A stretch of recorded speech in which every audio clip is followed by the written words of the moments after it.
Hello po sa inyo lahat at maraming salamat po sa walang sawang suporta. And kung hindi pa po kayo kasali sa ating YouTube family, don't forget to share, like, and subscribe sa ating YouTube channel. Ngayon pag-uusapan po natin ano po yung mga opinion po pagkatapos ng 1 trillion peso March rally na ginanap po dito sa People Power Monument sa EDSA. Marami po tayo pag-uusapan, mga interviews po ni Senator Trillanes, kay Professor Ronald Llamas, kay retired Marine Colonel Ariel Querubin, at kay former Senator Frank Drilon, at pati na rin po kay Professor Ed Tayaw. So kung wala pa po kayong alam, before we start, don't forget to bring your popcorn at marami tayong pag-uusapan. So let's start! First, pag-usapan muna natin yung kay Senator Trillanes. Siya po ay natanong kung ano po mangyayari sa rally after. Ang sabi niya po is magkakaroon muna ng breakdown ng mga rally for the December holidays at magre-resume ito on or before the month of January. Depende daw po kung ano magiging laro ng politics after holiday. Also, tinitignan niya rin po yung anong magiging progress ng maaring o napipintong pagsusumite ng impeachment cases laban po kay VP Sara. Also, sinabi niya rin dito na isang rason daw po kung bakit hindi nag-succeed ang INC rally dahil daw po walang support ng AFP at wala rin suporta ng taong bayan. I think this is two main big issue ng INC rally. Kasi sa akin po, kung ako tatanungin, ako po'y conservative and Catholic po. Pero when we put any of our religious leaders sa isang rally about politics, I personally get turned away.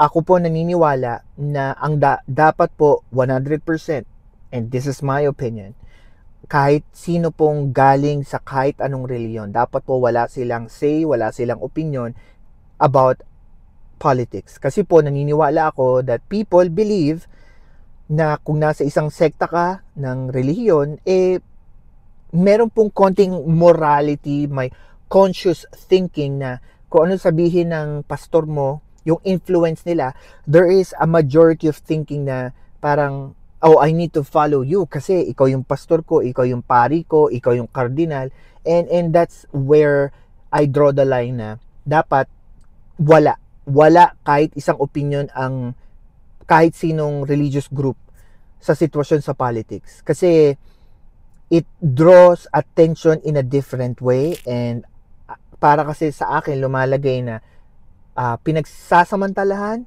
ng mga makapangyarihan o mga ma-influensyang tao sa isang reliyon yung kanilang miyembro. Yun yung feeling ko. Maybe you have a different opinion? Comment down below. Also, sinabi niya rin dito na as of this moment, loyal pa rin po ang ating sandatang lakas sa ating Commander-in-Chief. And pero pinaliwanag niya dito na dapat si Pangulong Marcos ay hindi maging kampante sa mga sitwasyon na nangyari this past few weeks. Kasi kapag hindi po nakasuhan at naaresto yung mga taong involved, especially mga big fish, dito sa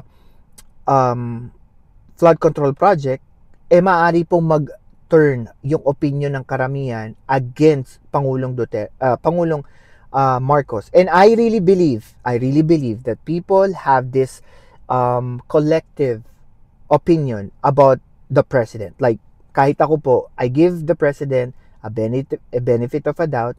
I will always say that the president is not perfect, but there is a challenge for him to finish what he started. Ano po yun?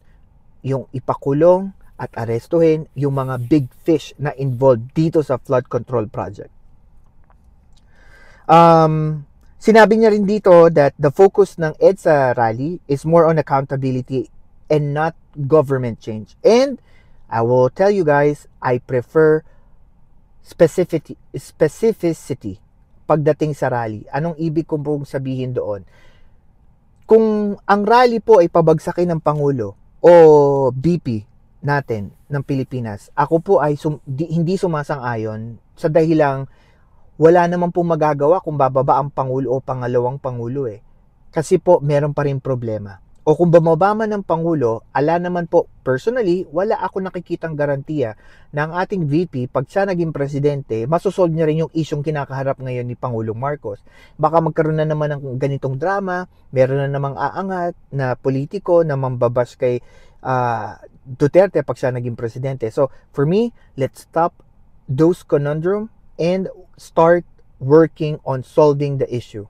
Tsaka para sa akin, at the end of the day, si Pangulong Marcos po ay binoto upon election through democracy. Wala tayong magagawa. Majority of Filipino people like him na maging presidente.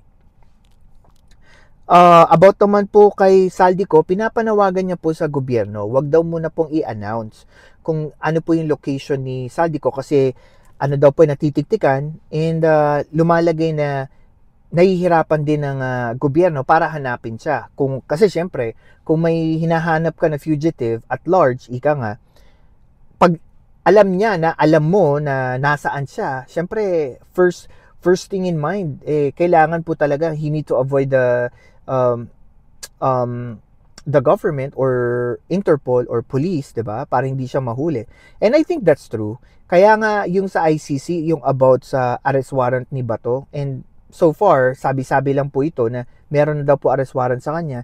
Maganda pa rin na walang nakakaalam. Bakit? Para hindi mo matakot yung huhulihin at makukuha mo kagad yung taong involved sa ganung sitwasyon, di ba? Tinanong din po siya doon sa recent video ni VP Sara about sa sinabi niya po about sa flood control project. Sabi niya po dito, yaan ang problema nila, kasakiman, milyon ang pera niyan. So parang pinupunto niya dito na hindi pwede maghugas kamay si VP Sara sa issue na to. Kasi kahit siya, meron siya mga issue. And tulad ng confidential fund, tulad ng laptop, yung issue niya about sa yung pagiging Secretary of Education niya, meron siya mga issue doon. At alam natin na that's one of the cases na i-final sa kanya for impeachment is the issue about confidential funds. And para sa akin, right now, she has not proven to me na worth it siya para maging presidente or pumalit man kay Pangulong Marcos. So, yan po yung kay Senator Trillanes. Punta naman po tayo kay Professor Ronald Diamas, isang political analyst po. So, sinabi niya po dito, sino daw ba yung nanalo sa rally na to? Sabi niya dito, magiging panalo lang daw po ang gobyerno sa sitwasyon na to pagkatas ng rally kung una, mag-start ng magpakulong ang gobyerno. Pangalawa, mag-start na rin magsole yung mga taong involved sa gobyerno ng pera sa bayan. And para sa akin po, itong dalawang factor na to, it might be worth para sa karamihan, pero para po sa akin, sabi ko nga nung una pang mga video, hindi talaga mawawala yung corruption because it's already in the institution. Kumbaga, lumalagay na lang na pagka mga politiko o konektado sa gobyerno, usually kinakain na lang sila ng sistema eh. Tapos nasa sa kanila na lang kung paano sila magre-react. Kasi tingnan mo, paano ba naman hindi ka kakainin ng sistema? Kung ang labanan pagalingan dumikit sa majority, pagalingan dumikit sa gobyerno, 'di ba? Kaya mahirap din pong sabihin na there's honestly a way for us to parang mitigate this situation na pakulong tapos pagsasauli ng pera. I really think that there might be something going on kung bakit nasa uli ni Bryce Hernandez at Bryce Hernandez, yung pera na yon. And meron po tayong report na sabi daw po dito na si Speaker Bogie D ay magi-start na po ng 3 panukalang batas. Una yung Anti-Dynasty Bill, tapos yung batas for ICI para ito'y lumakas or hopefully maging batas na siya para magkaroon na siya ng sariling entity, at yung Truth Commission na parang ipupush na pong maging batas. Sa akin, these are good law. Pero the question is always about magsasucceed ba yung tama sa mali? O kung magsasucceed man yung tama, gaano siya katagal mai-implement? Kasi napapansin ko, kapag ka may mga issue involved sa isang administration, pagka nagkaroon ng palitan ng pwesto sa pagkapanguluhan, lagi nag-iiba yung priority. Kung minsan nababago yung mga sagot sa mga isyong nakapaloob sa previous administration. Kaya para sa akin, sana maging batas na to para kahit anong mangyari is meron pa ring paraan para mahabol natin yung mga taong involved sa kahit anong scandal or scam. And I think na pag naisabatas na yung ICI at saka yung Truth Commission, it will automatically covers every graft and corruption, 'di ba? Hopefully masabatas siya. Sabi niya rin dito, sana makahubog din tayo ng mga bagong leader sa 2028. And I really wish na itong mga bagong leader for the next election, ito yung mga leader na bago, may kakaibang thinking about governance. And third, sana hindi sila konektado sa mga dating politiko. Bakit po? Kasi naniniwala ako sa daming taong nakatira sa Pilipinas, o yung population natin, hindi po mahirap makahanap ng susunod na magaling na politiko. Ang lagi lang talagang problema, koneksyon at makinarya. Sana matanggal na yon. Sana ang labanan hindi yung kaano ka kagaling gumastos sa vote buying. Sana maging usapan na lang sa susunod na eleksyon is gaano ka kagaling magbigay ng mensahe mo, ano yung vision mo sa tinatakbo mong posisyon, at ano yung mga bagay na gusto mong baguhin o dagdagan sa current situation ng pamamahala sa ngayon. Yun sana yung maging punot dulo nun. At saka sa akin po, kung ako tatanungin, mas gusto ko po ng mas marami at open na debate sa mga naglalabang kandidato sa kahit anong posisyon. Kung maaari po, every week, bago matapos ang eleksyon, meron dapat pong mga debate, especially sa mga sitio, sa mga bayan, sa mga distrito. Kasi po, hindi na po kasi dapat tayo naniniwala sa mga sinasabi lang ng mga politiko. Dapat naniniwala tayo sa kung ano ang tama sa atin. 'Di ba? And also sinabi niya rin to, magandang observation din. Last midterms po, sabi niya dito, halos lahat daw ng artista natalo. What does it mean? I think it means that the people are now thinking before they elect anyone. They're now thinking na ano ba yung plataforma mo? Ano ba yung magagawa mo sa akin bilang constituents mo, 'di ba? And that's a good thing. I think paunti-unti, maybe it is slow, pero paunti-unti nagkakaroon na ng kamalayan yung ating mga botante. Ang hino-hope ko lang, sana wag masyadong mabagal yung proseso. Kasi marami tayong mga urgent needs sa politika, sa gobyerno, sa society natin, na dapat magkaroon tayo ng fresh start, fresh thinking, bagong mga politiko na hindi lang nakadikit sa mga previous politicians. Sabi niya rin dito, with regards to bakit naman daw parang konti yung numero ng mga nagprotesta doon sa trillion peso march. Ang paliwanag niya dito is that naging decentralized na kasing power.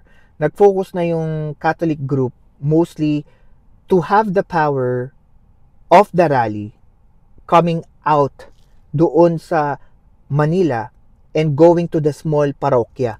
Kumbaga, inilaan na po nila na, para bang sinabi na nila na hindi nyo na kailangan magpunta na Maynila. Pwede na lang kayo dyan sa mismong kapilya ninyo o sa social media, gamitin ang inyong kapangyarihan para i-voice out yung inyong opinion. And honestly, marami naman na po tayo mapapansin. Alam nyo po,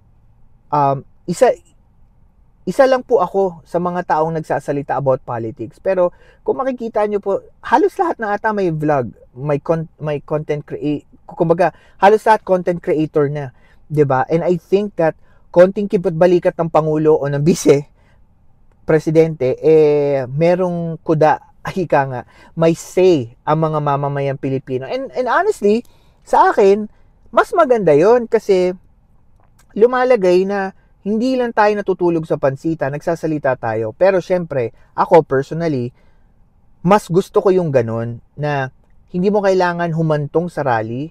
Kasi para sa akin, there's a lot of ways to voice your anger, to voice your sentiment, 'di ba? Sa paraan ng social media or sabihin na natin sa small group na pwede mong i-create sa maliliit mo na city.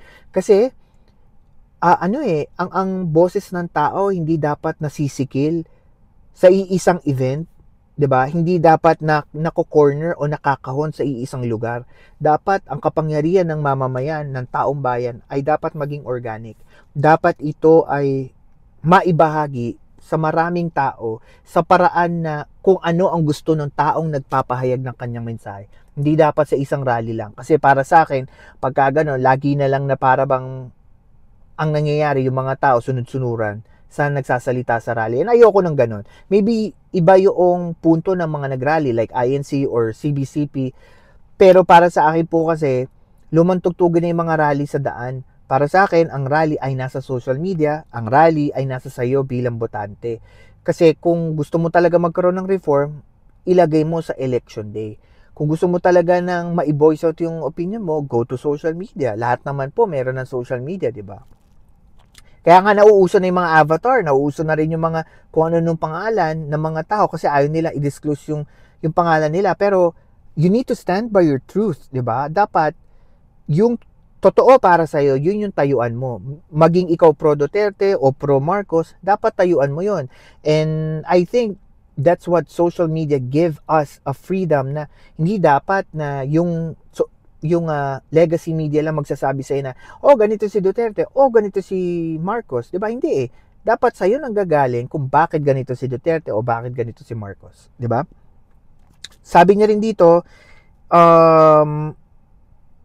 natatawa siya sa idea na ang mga diskaya magiging state witness. Remember, para maging state witness ka daw, dapat ikaw yung least na liable na maging suspect sa isang kaso. And apparently no, sila ang rason kung bakit nagkaroon ng flood control issue. Also sinasabi niya rin na kung ano daw po yung nangyari this past few weeks sa mga rally this year, that will shape 2028 election. Alam natin that there was an increase for approval rating sa mga alternative candidate. Just like candidates like non-Marcos or non-Duterte ally.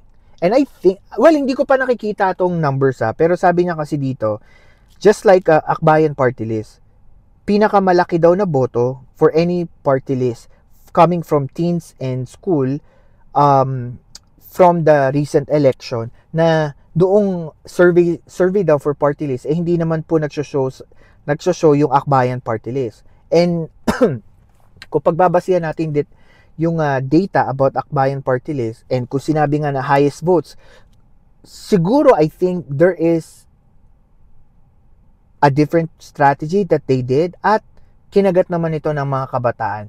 At para sa akin, lagi nila sinasabi ang kabataan ay pag-asa ng bayan, 'di ba? Sila yung susunod na mga hero ng bansa. Ako po naniniwala ako na hindi po totoo 'yon na ang kabataan ay pag-asa ng bayan. Para sa akin, everyone is pag-asa ng bayan. Kasi hodang mahirap ka, matanda ka, retired ka, middle age ka, no. Kasi para sa akin, kailangan kasi na isipin natin that everyone is a big hope for the Philippines. Everyone has the power to change something in our country. 'Di ba? Kasi kung lagi natin isa sa alang-alang yung future ng bansa sa mga kabataan, what if iba yung gusto ng mga kabataan? What if hindi patungo sa direksyon na ikabubuti ng Pilipinas yung gusto ng kabataan? 'Di ba? Para sa akin, dapat ang pag-asa ng bayan Pilipino. Maging sino ka man, botante ka man o hindi, mayaman, mahirap, middle class, or bata, matanda, it doesn't matter. Para sa akin, Pilipino po ang susunod na magiging paraan at rason para guminhawa ang Pilipinas. Sabi niya rin dito, in-open up niya, Vico Soto, pagka siya'y tumakbo, easy daw sa kanya yun, and he might be one of the dark horse to win, just like Isko Moreno. Napag-usapan na po yan before sa isang podcast na sila yung mga dark horse na tinitingnan nila for the next election for 2028. Ang question lang dyan, and napansin ko rin, noong election kasi ni Isko Moreno, I think ang naging malaking problema is makinarya. Second, pera. Third, I think it's more of like mahirap kasing mangarap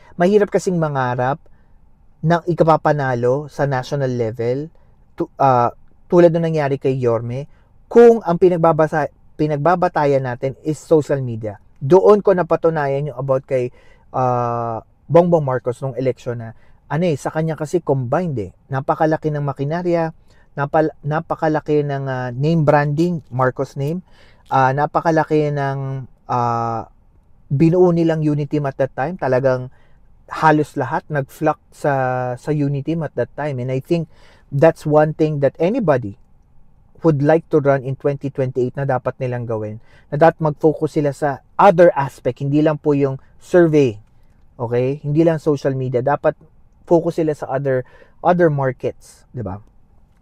Sabi niya rin si Lito Cayetano, maaari din po possible na manalo siya. Tinanong din, paano naman daw po yung palamura? Okay, tingin ba sa 2028 election like the Duterte, it can get more votes? Sabi niya, hindi na masyadong kakagatin ng tao yan because of what happened with the Duterte. Pero, another thing that we need to understand, sabi niya na, ang pagmumura kasi, it's authenticity. Kung galit ka sa isang bagay, syempre, mai-express mo yon sometimes sa mga salitang hindi politically correct, ika nga. Pero, I think there is, sabi nga niya na parang napagod ang tao sa ganun. Kasi after everything na sinabi ni Duterte, lumalabas na marami rin pala siyang issue, ika nga. Tanong din niya, sa susunod kaya na eleksyon, ang mga baluarte ba ay ang mga lugar na magpapanalo sa mga kandidato sa 2028? Sabi niya po dito, hindi na daw po. Hindi na po magkakaroon ng tinatawag na grassroots voting o mga baluarte. Ang mamamayani na daw po talaga in the next election, most predominantly is social media. Gaano katindi yung presence mo, how you push your message. And I think na I think that social media helps officials, mga politiko, to voice their message. Kapag may nangyari, live lang, magsalita sila, kinakagat ng tao. Ang nagiging problema ko lang po sa social media even today is that ang hirap kasi i-prove. Pag sinabi nila, ang hirap i-prove kung totoo man yun o hindi. Yun nga lang, ang problema, dahil mabagal ang sistema ng hustisya sa atin, if you try to prove anything that politicians are saying, you might end up na nag-aantay ka ng ilang taon bago mo ma-prove isang bagay. So, I think it's a win or lose situation depending on paano mo tinitignan yung isang mensahe. Especially kapag ang politiko ay sumasagot sa social media, just like Saldico, ang daming niyang pasabog. Ang problema, meron ba tayo napatunayan sa mga sinabi niya? Kasi parang hanggang ngayon sa akin, hanggat hindi siya nagpapakita po talaga sa Kongreso at nagpapatunay ng kanyang mga sinumpang salaysay o susumpaang salaysay, wala po tayong patunay na totoo yung sinasabi niya, di ba? Pinaliwanag niya rin dito na ang political survival nowadays papunta ng 2028 is bago na daw. May mga bagong elemento, may mga bagong elemento na raw po pagdating sa mga voters. Nakikita natin na before, ang mga kandidato, mga politiko, makikita natin sila sa public, makikita natin sila na dumadalo sa mga social gatherings, sa mga event like UAAP, NCAA, pero ngayon daw, hindi na daw po at mas malaki na yung contention na binubuo sila or hindi na sila pinapapasok sa mga event na yon. And malaki na yung consensus na ang karamihan ng tingin sa mga government official ay trapo. Alam nyo, hindi ko masisisi ang tao sa ganyan. Bakit? Kasi paulit-ulit ang problema eh. Nagbabago lang ang pangalan ng kandidato, ng opisyal, pero pare-parehas ang problema. Tapos sinong namomroblema? Sino ang nagkakaroon ng issue? Yung legit na nagbabayad ng tax. Na ako, ikaw, may boses tayo, yes. Pero pagdating sa change na hinahanap natin, wala naman tayong magagawa eh. 'Di ba? Wala tayong magagawang change. Lahat depende sa gobyerno at sa mga nananungkulan at sa justice system. Yun lang ang masakit doon. Alright. Sunod, pag-usapan natin yung sinabi ni retired Marine Colonel Ariel Kerubin. Pinaliwanag niya po dito ba't hindi daw po nagsasucceed yung rally doon sa INC. Ang sabi niya dito, kasi daw po yung mensahero or messenger ay hindi po credible. Tinanong siya ni Secretary Lasierta kung sino yung, or ni Pinky Webb, kung sino yung hindi credible. Ayaw niya po magsalita. Personally, I think it's from the Duterte camp. Hindi ko lang alam kung sino specifically, pero I think yun yung tinutumbok niya. Kasi yung sunod na pahayag niya dito, sabi niya dito, not all senior officers has good reputation. Specifically, kung ang senior officer ay appointed ng past administration. And I think may katotohanan yon kasi sa palagay ko, syempre, usually kapag in-appoint ka sa mataas na posisyon like general or colonel ng previous administration, syempre meron ka pa ring pagkiling doon sa nag-appoint sa'yo. And I think that's unfair, di ba? Sinabi niya rin dito na hindi patanggap daw ng taong bayan ang any extra or unconstitutional change. And tulad nga nung sinabi ko sa inyo nung past video, hindi pa po handa ang taong magsalita at umayon sa mga pinagsasasabi ng mga grupong yan. Ng mga religious groups, civic group, DDS, di ba? Or sabihin na natin mga loyalista, any group. I think ang tao ay pagod na eh. Pagod na sa walang humpay na pag-aaway ng iba't ibang grupo. Sabi niya rin dito that the junior and mid officers, nagsabi po sila na mas professional na daw sila ngayon kesa dun sa mga before administration at malaki na daw po ang benepisyo at tingin nila, sabi to kay Colonel Kerubin na it's not worth the risk para daw po magtanggal ng kanilang suporta kay Pangulong Marcos at bumaliktad sa kanya.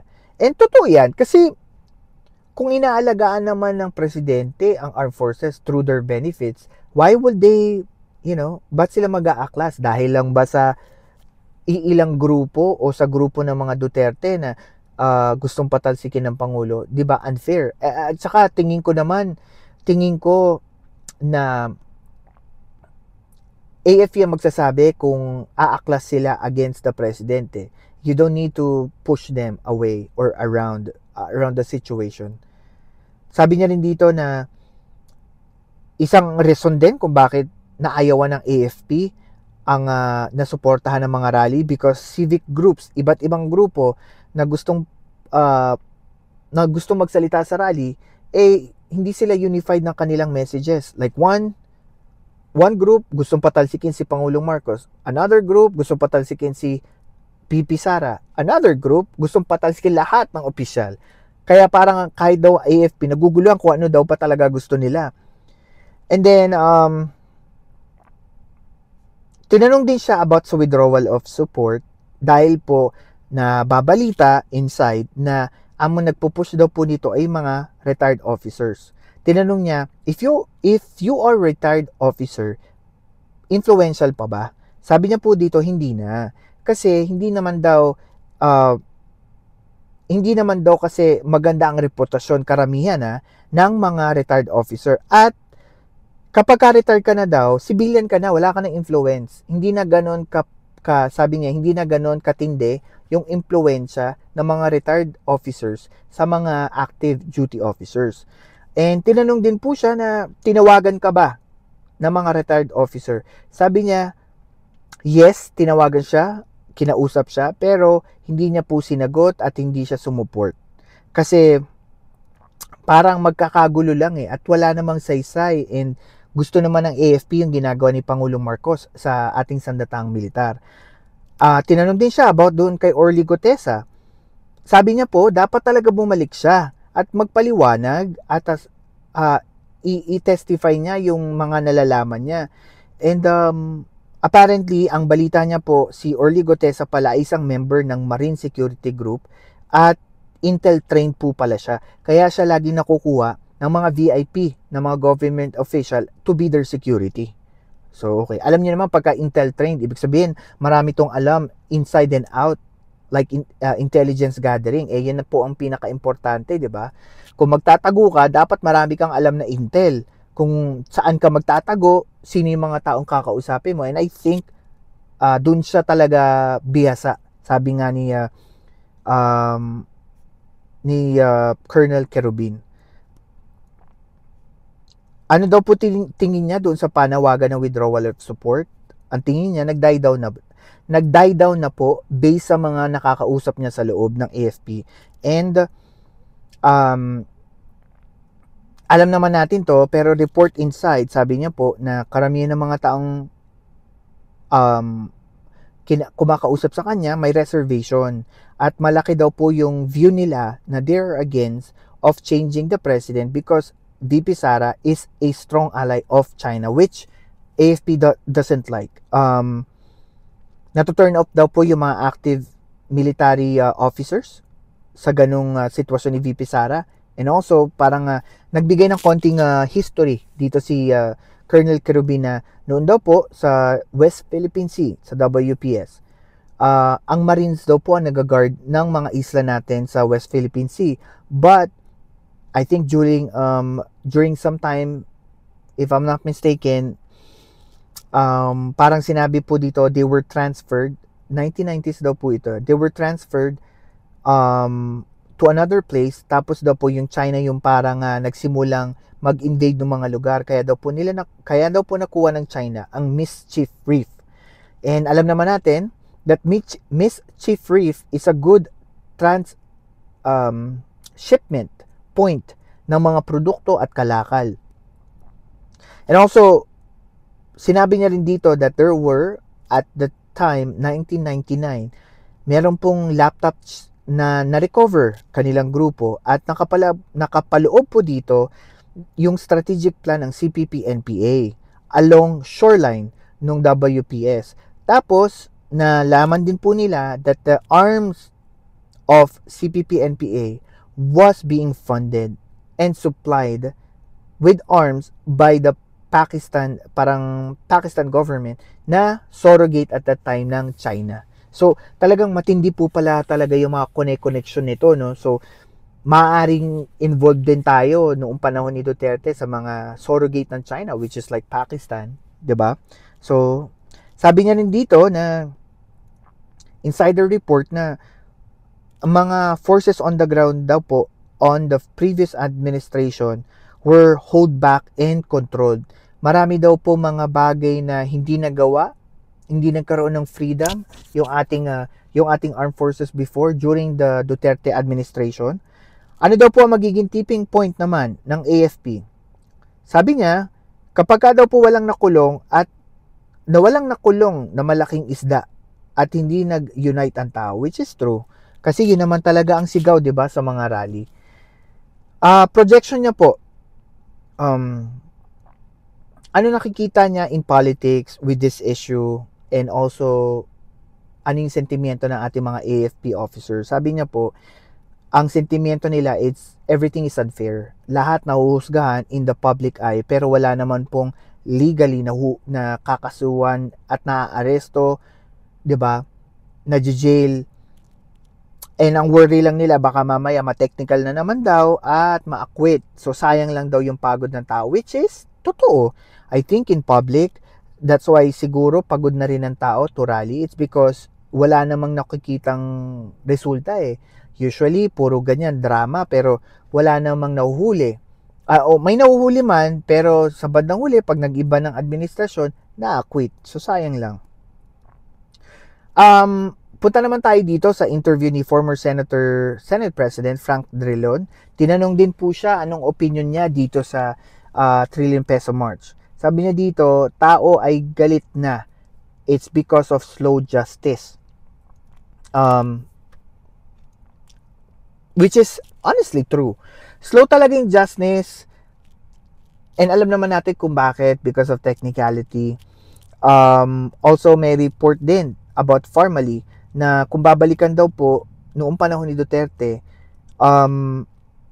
wala pong na-punish. And then, nung daw pong binigay yung partial report, isinend sa ombudsman, wala po nangyari. And sadly, nagkaroon tayo ng ibang ombudsman na sabihin natin pinagkipit balikat lang yung kaso ng Farmally. Kaya tingnan nyo po ngayon, wala na tayong napag-uusapan about it. Ang question, ano nangyari after, di ba? Yun yung parang issue ko minsan sa atin about politics. Yung bang ang dali-dali nating tumalon sa isang issue, pero pagka meron na namang panibagong issue, minsan nakakalimutan na natin yung past issue, which is unfortunately unfair. Dahil nag-boost tayo ng energy, 'di ba? Tapos wala man lang resulta. Sabi niya din dito na kumukunti ang tao, yes, dahil pagod na ang tao. Kaso, ang problema lang is kapag hindi tayo naging active, hindi tayo involved sa situation na to, magre-repeat lang paulit-ulit ang sitwasyon, which is true. Mag-iiba lang ng pangalan, ng posisyon, pero meron pa rin korupsyon na magaganap.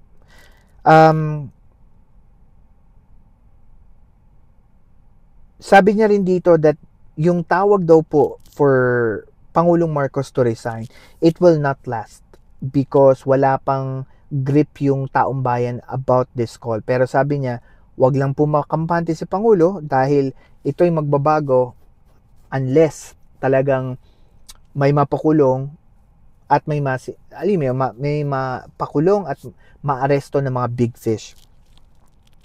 Ano naman daw po ang epekto ng flood control sa ating society, sa ating gobyerno, sa ating politika? Pinaliwanag niya dito yung 4 na punto. Una, ang ekonomiya natin ay bumabagal. Pangalawa, ang peso natin ay umihina. Alam naman natin, if I'm not mistaken, 60 ata or 61 pesos per dollar. Grabe. Ang laki nung hinina. Tapos yung tiwala din ng tao sa gobyerno bumagsak. Also, yung community safety, mataas na rin po yung risk. Mataas na rin yung community safety risk natin after this. Kung tinanong po si former Senator Drilon kung ano daw po yung magiging advice niya kay Pangulong Marcos, sabi niya dito, number 1, always follow the evidence where it goes. Which is true. Kasi mas magandang lahat tayo, nag-uusap tayo sa mga ebidensyang nailalahat kumpara sa sabi nito, sabi ni ganyan. That's a good thing. Second, sabi niya rin na the president need to sign urgency for the anti-dynasty bill. Kaso sa ngayon, wala pa po tayo nakikita nagpapasa. And also, sabi niya, this would be a short-term band-aid sa ngayon for the public. Kasi there were studies daw po na natuklasan na kapag mas mataas yung dinastiya ng isang pamilya na nag-govern sa isang lugar, mas mataas daw po yung poverty. So there's a linkage between it. Sa ngayon daw po, there is 280 politicians involved in dynasty sa politika. And also, sabi niya dito, kung for long term naman daw to solve this issue is solve the weakness of justice system, persecutory, at saka ombudsman. Pati daw po ayusin yung pamantayan ng JBC, yung Judicial Bar Council. Kasi ito po yung tumutulong, isang komite na tumutulong kung saan po nag-filter out ng mga kandidato for Supreme Court. Yan. If I'm not mistaken, correct me if I'm wrong. Ano naman po yung tingin niya doon sa pagsoli daw po ni Yusek Alcantara ng 110 million out of 300 million? Sabi niya, good, pero baka may backstory daw, which is maybe he's trying to be a state witness Pero ang problema kasi nga daw dyan is pagka kinuha na state witness si Alcantara, is he the lesser lesser liable for the case or hindi? Kasi 'di ba yan yung one of the factors na tinitingnan for you to be a state witness. Sinabi rin dito na there is an increased trust kay Pangulong Marcos kasi sinimulan niya yung investigasyon. But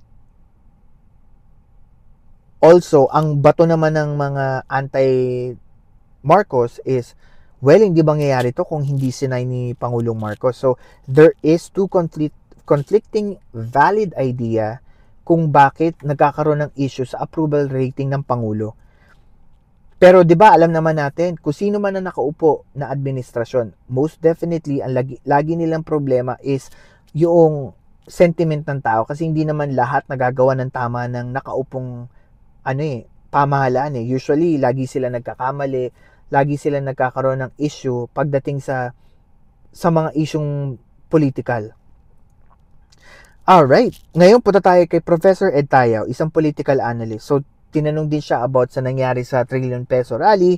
Sabi niya po dito, naiintindihan niya yung tawag ng resignation kay Pangulo or kay VP, pero piniliwanag niya dito, nung nag-elect kasi tayo ng Pangulo, we're not electing a person na perfect. Meron siyang pagkakamali.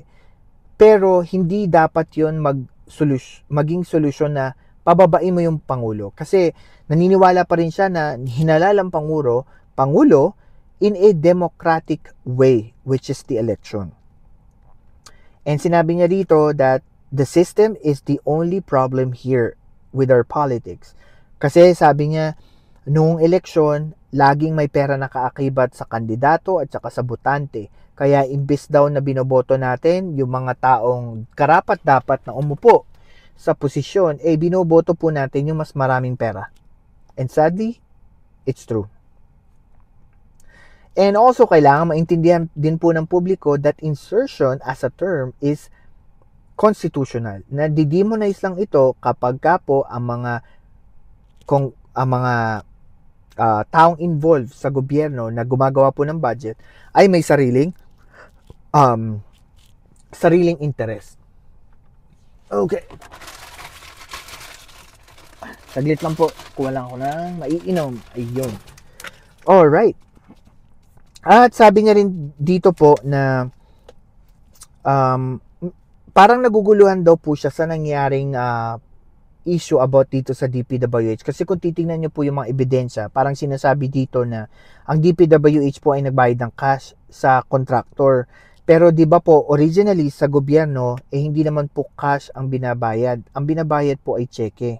So, mahirap hanapin yung paper trail kung hindi siya tinatransact into paper o cheque, di ba? Tapos, sabi niya rin dito na papaano daw po nangyayari yung direktang pagbabayad ng ganun for pera.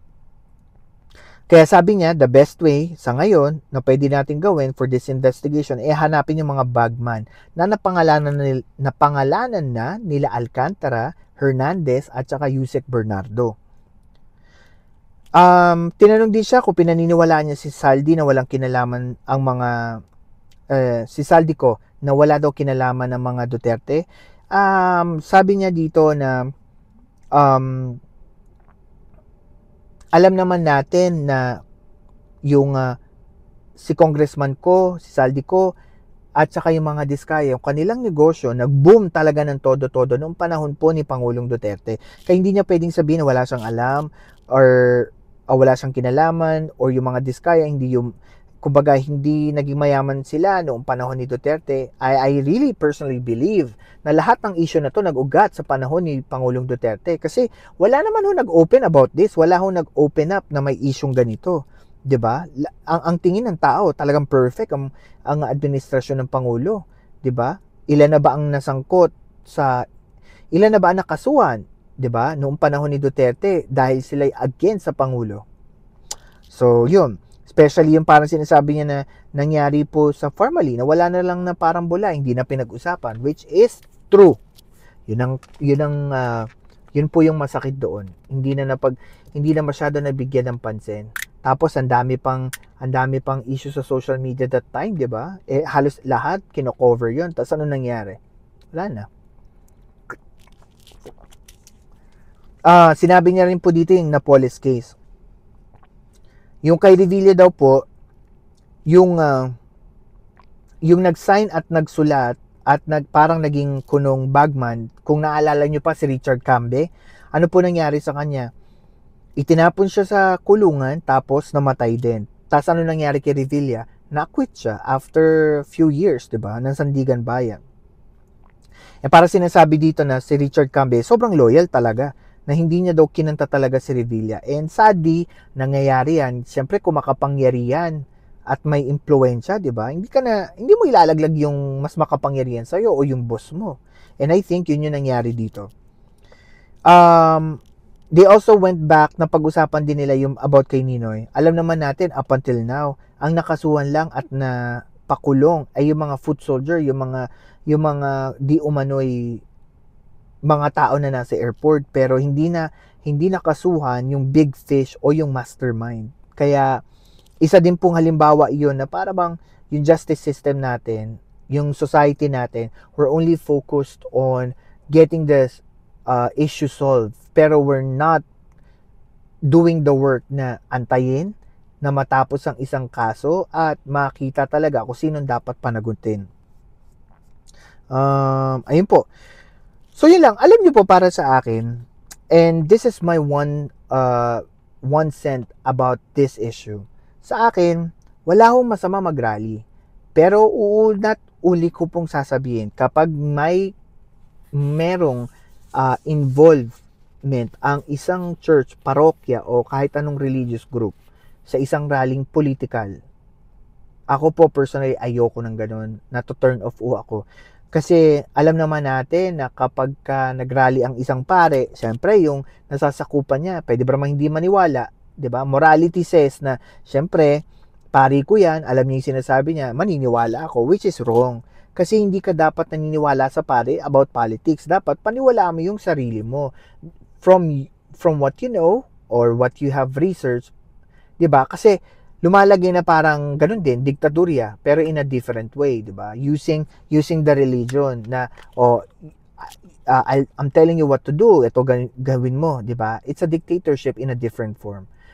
At lagi ko pong sinasabi that wag po kayo lagi maniniwala sa mga napapanood at naririnig nyo. Kahit sa akin po, pwede po kayo maglagay ng comment, ask me questions, or you can also check on yourself, di ba? Mag-research po kayo ng mga information kasi importante pa rin po importante pa rin po na kayo mismo natututunan niyo yung mga isyong political para hindi po kayo naiiwanan ng totoong ebidensya. Ayun po. So, thank you po kung nandito pa rin po kayo sa ating video. Maraming salamat po. At kung hindi pa po kayo kasali sa ating family, don't forget to share, like, and subscribe sa ating YouTube channel. Thank you po at kita-kits!